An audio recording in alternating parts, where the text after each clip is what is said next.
Live from Utah's news leader.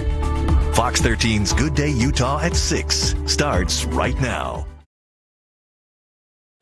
It is more common than asthma, epilepsy, and diabetes combined. Migraine disease. National health data shows it affects 1 in 7 people worldwide, and a lot of them are school-aged kids. April Baker explains how Utah families are trying to raise awareness about this neurological disorder and why it's more than just a headache.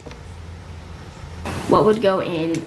So 1, 2, 3, 4, 5. Math homework is part of Emma Peterson's daily routine as a 6th grader. Challenge yourself. Do you want another piece of paper? The 11-year-old is also a dedicated dancer who cherishes time with her friends. But 2 years ago, her reality was a lot different. Migraine disease disrupted her life in a big way. I couldn't really hang out with anyone because of how bad my migraines were.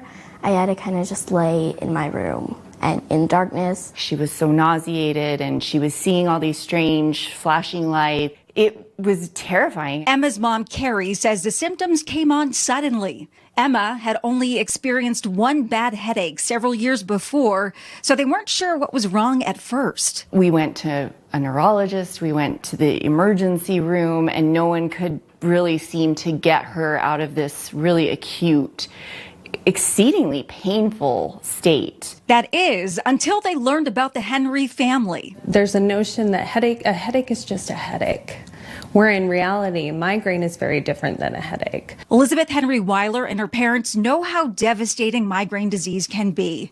Her younger sister Danielle took her own life in 1999 when she was just 17.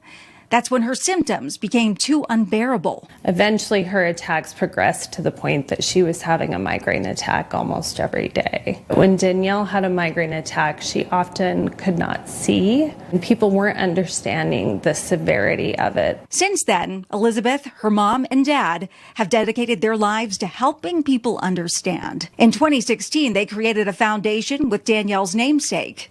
Just last year, the foundation worked with the Utah PTA to pass a resolution that brings headache and migraine education to public schools statewide.